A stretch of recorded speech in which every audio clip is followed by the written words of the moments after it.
Fun Food History. I'm your host, Becky Diamond, and today we are going to make chocolate puffs, a meringue recipe based on Anna Maxwell's 19th century recipe from the Ebenezer Maxwell Mansion in Philadelphia. Now, for this recipe, you need to have ready 2 parchment paper lined baking sheets, a cup of powdered sugar or confectioner sugar, it's also called, 2 egg whites that have been warmed to room temperature, and then a mixture of 2 tablespoons of cornstarch and 4 ounces of unsweetened baking chocolate, very finely grated. And the oven preheated to 350 degrees. So let's get started. What you need to do first is put the egg whites into your mixing bowl, and you want to start them at a very low to medium speed. So when small bubbles start to form, you can add just a pinch of cream of tartar, which helps stabilize the eggs and prevent overheating.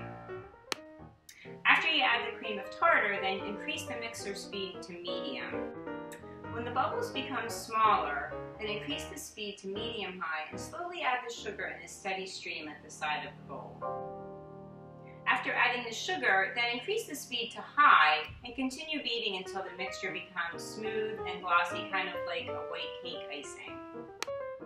So once the mixture is glossy and has formed stiff peaks, then you're going to add the chocolate and cornstarch mixture slowly and blend well.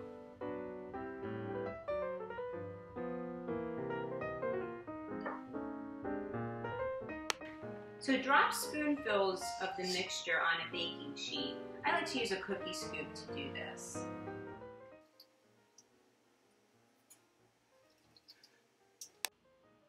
Now we put the meringues in the oven at 350 degrees for about 15 minutes.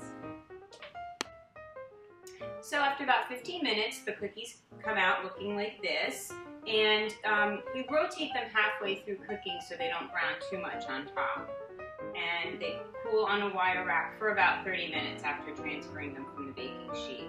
Now these meringues are different than a lot of other meringues that are very crispy inside and out. These have a chewy center and they're absolutely delicious.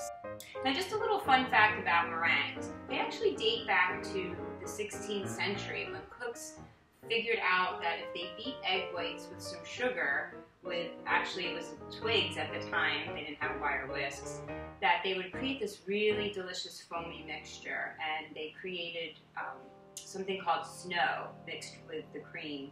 And eventually they figured out if they left the mixture out to harden or baked it in a very low oven, that it would crisp up, change the texture. So that's what we did today with these meringues, although typically a meringue will bake for a long amount of time at a very low temperature. These meringues baked in a moderate oven for a shorter amount of time, and it creates a chewy center and a crispy outside. Now, Anna Maxwell lived in the Ebenezer Maxwell Mansion from 1859 to 1862, and this recipe is from the journal that she kept. And in the very beginning of the recipe, it says that these cookies are very nice to have in a basket, which she probably then would serve them for tea, mixed with some golden sponge cake, maybe some white lady cake, and a rich dark fruit cake. So then the contrasting colors of all the different cakes would look very nice in the tea basket. Thanks for watching and good luck. If you want to know more about this recipe and Anna Maxwell and the Ebenezer Maxwell Mansion, just go to the link that's in the description box below.